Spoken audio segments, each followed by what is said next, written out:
நம்ம உடல்ல ஏற்படக்கூடிய வலிகள், அதுவும் முக்கியமாக முதுகு வலி. இதனால தான் நிறைய பேர் பாதிக்கப்பட்டிருக்காங்க. அகத்தியர் மாமுனிவர் அருளால முதுகு வலிக்கு ஏற்படக்கூடிய பிரச்சனைகள், சித்த மருத்துவத்தில் என்னென்ன தீர்வுகள் இருக்கு அப்படின்றது இந்த பதிவுல பார்க்கலாம். முதுகு வலி டோட்டலா இதை நம்ம சரி செய்யறதுக்கான வழிமுறைகள் என்னன்னு பார்க்கலாம். இதுக்கு எக்ஸ்டர்னல் தெரப்பி நமக்கு நல்லாவே கை கொடுக்கும். ஸோ வெளிப்பிரயோகமாக நம்ம பயன்படுத்தக்கூடிய மருந்து முறைகள், மருத்துவ முறைகள் நமக்கு நல்லாவே ஹெல்ப் பண்ணும் அப்படின்னு சொல்லலாம். அப்போ ரெகுலராக வெளிப்பிரயோகம் நம்ம என்னங்க வாங்கிட்டு நமக்கு எங்கெல்லாம் வலி இருக்கோ, முதுகு வலி இருந்தாலும், கால் மூட்டு வலி இருந்தாலும், ஷோல்டர் ஜாயிண்ட்டில் பெயின் இருந்தாலும் நம்ம அப்ளை பண்ணிக்கிட்டே வரலாம். ஸோ ரெகுலராக இது நம்ம அப்ளை பண்ணிக்கிட்டே வரும்பொழுது கொஞ்சம் கொஞ்சமாக முதுகு சம்மந்தப்பட்ட வலிகள் நமக்கு குறைய ஆரம்பிக்கும். ஸோ முதுகு வலி கொஞ்சம் கொஞ்சமாக ரெகுலராக இந்த மெடிசனில் ஏதாவது ஒன்று நம்ம காலை இரவு 2 வேளையும் பயன்படுத்திக்கிட்டே வரும்போது முதுகு சம்மந்தப்பட்ட வலிகள் நமக்கு குறைய ஆரம்பிக்கும். ஸோ டிஸ்க் பல்ஜ் நமக்கு கொஞ்சம் கொஞ்சமாக குறைஞ்சிட்டு வரதை நம்ம பார்க்கலாம். ஸோ இதற்கு அடுத்தது வேறு என்ன நம்ம ஃபாலோ பண்ணிட்டு வரலாம் அப்படின்னா, சித்த மருத்துவத்தில் நிறைய மூலிகைகள், மருந்துகள் இருக்குது. இதில் பேசிக்காக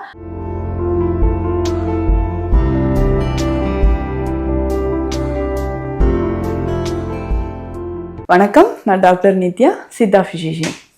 நம்ம உடலில் ஏற்படக்கூடிய வலிகள், அதுவும் முக்கியமாக முதுகு வலி, இதனால தான் நிறைய பேர் பாதிக்கப்பட்டிருக்காங்க. அகத்தியர் மாமுனிவர் அருளால் முதுகு வலிக்கு ஏற்படக்கூடிய பிரச்சனைகள், சித்த மருத்துவத்தில் என்னென்ன தீர்வுகள் இருக்குது அப்படின்றத இந்த பதிவில் பார்க்கலாம். ஸோ பொதுவாக இந்த முதுகு வலி அப்படின்னு சொல்கிறது ஆண்கள், பெண்கள் எல்லாருக்குமே ஏற்படுது. இது நமக்கு தீவிர நிலையாக மாறுவதற்கும் வாய்ப்பு இருக்குது. இல்லை நார்மலாக ஒரு பேக் பெயின் வர்றதுக்கும் வாய்ப்பு இருக்குது. ஏன்னா ரொம்ப தூரம் நம்ம ட்ராவல் பண்ணுறோன்னு வச்சுக்கோங்களேன். அப்போது நமக்கு அந்த டைமில் மட்டும் ஏற்படக்கூடிய முதுகு வலி இருக்குது. அதற்கு அடுத்தது பார்த்தோம்னா, சடனாக ஏதாவது ஹெவி வெயிட் லிஃப்ட் பண்ணிட்டோம், சடனாக தூக்கிட்டோம் அப்படின்னா நமக்கு மசில் ஸ்ட்ரெயின் ஆக ஆரம்பிச்சுது, தசைப்பிடிப்பு அப்படின்னு சொல்கிறோம் இல்லைங்களா, அந்த மாதிரி பிரச்சனைகள் இருக்குது. ஸோ தசைப்பிடிப்பு ஏற்படுது. இந்த மாதிரி பிடிப்புகள் ஏற்படும் பொழுதும் நமக்கு மூமெண்ட் ரொம்ப ரெஸ்ட்ரிக்ட் ஆகுதுன்னு சொல்லலாம். அதாவது சரியான மூமெண்ட் நம்மளால் பண்ண முடியல, குனிஞ்சு நிமிர முடியல, சைடில் திரும்ப முடியல, இப்படியெல்லாம் சொல்லுவாங்க. இதை தாண்டி டிஸ்க் ஹெரனியேஷன் அப்படின்ற ஒரு கண்டிஷன் இருக்குது. இந்த நிலையில் தான் நமக்கு என்ன ஆகும்னா, அதிகமான முதுகு வலி ஏற்படுது. முதுகிலிருந்து நமக்கு கீழ் முதுகிலிருந்து கால் பாதம், குதிகால் பாதம் வரைக்கும் நமக்கு வலி ஏற்படுறத நம்ம பார்க்குறோம். ஸோ முதுகு வலி ஏற்படுது, டிஸ்க் ஹெரனியேஷன் இருக்குன்னா ரொம்ப ரொம்ப கவனமாக நம்ம இருக்கணும். இது நாளடைவில் நமக்கு நடக்கவே முடியாத மாதிரியோ, கால்கள் செயலிழந்த மாதிரி ஒரு நிலைமையோ நமக்கு ஏற்படுத்தலாம். சிலருக்கு சடனாக ஏதாவது பேக் போனில் இல்லை ஸ்பைனல் கார்டில் ஏதாவது ஒரு அடிபட்டிருக்கலாம். ஸோ எந்த லெவலில் நமக்கு அந்த அடிபட்டிருக்கோ, அதனுடைய பாதிப்பு இருக்கோ, அதற்கு ஏற்ற மாதிரி நரம்புகளோட பாதிப்புக்கு ஏற்ற மாதிரி நமக்கு சிம்டம்ஸும் தெரிய ஆரம்பிச்சிடும். ஸோ கொஞ்சம் கொஞ்சமாக அந்த இடுப்பு வலி அப்படின்னு சொல்கிறத நம்ம கவனத்தில் எடுத்து ஆரம்பத்தில் அதற்கான சிகிச்சைகள் எடுக்கலாம். பொதுவாக இந்த பேக் பெயின் வர்றதுக்கான காரணங்கள் என்ன, இடுப்பு வலி வருவதற்கான சில காரணங்கள், நம்ம வெயிட் டக்குன்னு தூக்கிறதோ, இல்லை நமக்கு ஆஸ்டியோஃபோரோசிஸ் மாதிரி பிரச்சனையோ, டிஸ்க் ஹெரனியேஷன் இருந்தாலும் ஏற்படலாம், எலும்புகள் பலவீனமாக இருந்தாலும் ஏற்படலாம். டிஸ்க் ஹெரனியேஷனில் அந்த எலும்புகளுக்கு வெர்டிபிராக்கு இடையில இருக்கக்கூடிய டிஸ்க் பல்ஜ் ஆகி நமக்கு நரம்புகளில் அழுத்தம் ஏற்படும் பொழுது இந்த பிரச்சனைகள் இருக்குது. ஸோ கால் பாதங்களில் இந்த பிரச்சனை நிறைய பேருக்கு ஏற்படுதுன்னு சொல்லலாம். இதை தாண்டி பெண்களுக்கு நமக்கு யூட்ரஸில், கர்ப்பப்பையில் ஏதாவது ஒரு பிரச்சனைகள் இருந்தால் நமக்கு இந்த பிரச்சனைகள் இருக்கும். எண்டோமெட்ரியோசிஸ் இருந்தாலோ, இல்லை ஃபைப்ராய்டு யூட்ரஸ் இருந்தாலோ முதுகு வலி ஏற்படலாம்.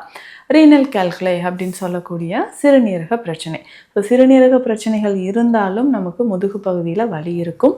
ஆண்களை பொறுத்த வரைக்கும் இந்த ப்ரோஸ்டேட் கிளாண்ட் என்லார்ஜ்மெண்ட் அப்படின்னு சொல்கிறோம் இல்லைங்களா, ஸோ இது இருந்தாலும் ப்ரோஸ்டேட் கிளாண்ட் என்லார்ஜ்மெண்ட், அதில் வீக்கம் இருந்தாலும் முதுகு வலி ஏற்படுது. அதே மாதிரி நிறைய பேருக்கு இருக்கக்கூடிய அப்பெண்டிசைட்டிஸ் ப்ராப்ளம். ஸோ அப்பெண்டிசைட்டிஸ் அப்படின்னு சொல்லக்கூடிய இந்த குடல் வால், அதில் இன்ஃப்ளமேஷன் ஏற்பட்டு இருந்தாலும் முதுகு வலி ஏற்படுறதுக்கு வாய்ப்பு இருக்குது. இன்னும் நிறைய பேருக்கு டெயில் போன் காக்சிடீனியா அப்படின்னு சொல்கிற கண்டிஷன், டெயில் போன் பெயின் இருந்தால் வரும். இந்த மாதிரி நரம்புகளில் ஏதாவது பாதிப்புகள் இருந்தாலும் நமக்கு ஏற்படுது. இந்த முதுகு வலி டோட்டலாக இதை நம்ம சரி செய்கிறதுக்கான வழிமுறைகள் என்னன்னு பார்க்கலாம். இதுக்கு எக்ஸ்டர்னல் தெரப்பி நமக்கு நல்லாவே கை கொடுக்கும். ஸோ வெளிப்பிரயோகமாக நம்ம பயன்படுத்தக்கூடிய மருந்து முறைகள், மருத்துவ முறைகள் நமக்கு நல்லாவே ஹெல்ப் பண்ணும் அப்படின்னு சொல்லலாம். அப்போ ரெகுலராக வெளிப்பிரயோகம் நம்ம என்னங்க பயன்படுத்தலாம்? ஸோ இதற்கான பற்று மருந்துகள் சித்த மருத்துவத்தில் இருக்குது. ஸோ பற்று மருந்துகளை நம்ம வந்து ரெகுலராக ஃபாலோ பண்ணிட்டு வரணும். ஸோ பற்று மருந்துகள் அப்படின்னு சொல்லும்போது இதுக்கு பெஸ்ட்டாக மூசாம்பரம் பற்று இதை வந்து நம்ம பயன்படுத்தலாம். இந்த பற்று மருந்து நமக்கு சித்த மருந்தகங்களில் கிடைக்கும், நீங்கள் வாங்கிக்கலாம். வாங்கிட்டு நமக்கு எங்கெல்லாம் வலி இருக்கோ, முதுகு வலி இருந்தாலும், கால் மூட்டு வலி இருந்தாலும், ஷோல்டர் ஜாயிண்ட்டில் பெயின் இருந்தாலும் நம்ம அப்ளை பண்ணிக்கிட்டே வரலாம். ஸோ ரெகுலராக இதை வந்து நம்ம அப்ளை பண்ணிக்கிட்டே வரும்போது கொஞ்சம் கொஞ்சமாக முதுகு சம்மந்தப்பட்ட வலிகள் நமக்கு குறைய ஆரம்பிக்கும். ஸோ முதுகு வலி கொஞ்சம் கொஞ்சமாக குறையும், மூட்டுக்களில் இருக்கக்கூடிய வலி நமக்கு குறைய ஆரம்பிக்கும். இதை நல்லா வெந்நீர் விட்டு கலந்து நம்ம முதுகு பகுதியில் பத்து போட்டுடணும். ஸோ பத்து போட்டுட்டு அதுக்கப்புறம் நம்ம என்ன பண்ணணும், கொஞ்சம் நேரம் கழித்து ஆயில் அப்ளிகேஷன் மைல்டாக, ரொம்ப ப்ரெஷர் கொடுக்காம மைல்டாக ஆயில் மசாஜ் நம்ம பண்ணிவிட்டு வெந்நீர் ஓட்டடம் கொடுக்கலாம். ஸோ இது ரெகுலராக பண்ணும்பொழுதே ஒரு 1 வீக்லேயே நமக்கு நல்ல ரிசல்ட் இருக்கும். ஒரு சிலர் வந்து இந்த டிஸ்க் ஹெரனேஷன் இருக்குது, டிஸ்க் பல்ஜ் இருக்குது, இதற்கு ஏதாவது சித்த மருந்துகள் இருக்குது, ஐயோ இதுக்கு சர்ஜரி தான் பண்ணணுமா, இதற்கான சித்த மருந்துகள் இருக்குது. அதை ரெகுலராக நம்ம ஃபாலோ பண்ணும்போது முக்கியமாக இந்த காயகற்ப மருந்துகள் எல்லாமே நமக்கு நல்ல பலன் கொடுக்கும்னு சொல்லலாம். இதில் ஸ்பெஷல் மெடிசன் அப்படின்னு பார்த்தோம்னா அமிர்தவள்ளி கற்பம். ஸோ இந்த அமிர்தவள்ளி கற்பமோ நாதவிந்து கற்பமோ நம்ம பயன்படுத்தலாம். ஸோ ரெகுலராக இந்த மெடிசனில் ஏதாவது ஒன்று நம்ம காலை இரவு 2 வேளையும் பயன்படுத்திக்கிட்டே வரும்போது முதுகு சம்மந்தப்பட்ட வலிகள் நமக்கு குறைய ஆரம்பிக்கும். ஸோ டிஸ்க் பல்ஜ் வந்து நமக்கு கொஞ்சம் கொஞ்சமாக குறைஞ்சிட்டு வரதை நம்ம பார்க்கலாம்.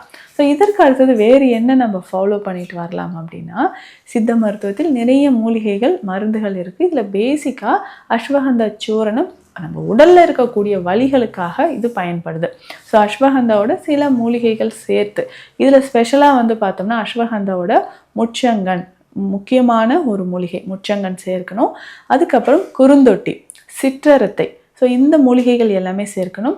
வாய்விடங்கும், வால்மிளகு, அக்ரஹாரம், கோஷ்டம், இந்த மூலிகைகள் சேர்த்து அஸ்வகந்தா சூரணத்தோட பொடியோடு சேர்த்து நம்ம எடுக்கும் பொழுது உடலில் இருக்கக்கூடிய வலிகள் நமக்கு குறைய ஆரம்பிக்கும். ஸோ உதாரணத்துக்கு பார்த்தோம்னா இடுப்பு வலியோ, இல்லை மூட்டுக்களில் ஏற்படக்கூடிய வலியோ, ஷோல்டர் ஜாயிண்டில் ஏற்படக்கூடிய வலியோ, இது எல்லாமே நமக்கு சரியாகிறதுக்கு இந்த அஸ்வகந்தா சூர்ணம் நான் சொன்ன மாதிரி இந்த மூலிகை கலவையோடு நம்ம பயன்படுத்தும் போது நல்ல இம்ப்ரூவ்மெண்ட் வந்து நமக்கு தெரிய ஆரம்பிக்கும். ஸோ ரெகுலராக நம்ம இந்த மூலிகை, இந்த சூரணங்களை பயன்படுத்திட்டு வரணும். உணவு முறையை பொறுத்த வரைக்கும் ஸோ பேக் பெயின் இருக்கா, அந்த வாதம் சம்மந்தப்பட்ட பொருட்களை சாப்பிடக்கூடாது. முக்கியமாக பார்த்தோன்னா கிழங்கு வகைகள் ரொம்ப முக்கியம். கிழங்கு வகைகளை தவிர்க்கணும். அதிகமாக புளி சேர்த்து சாப்பிட்றதையும் தவிர்க்கணும். பருப்பு வகைகள் நம்ம சாப்பிட்றதையும் தவிர்த்துட்டு வரணும்.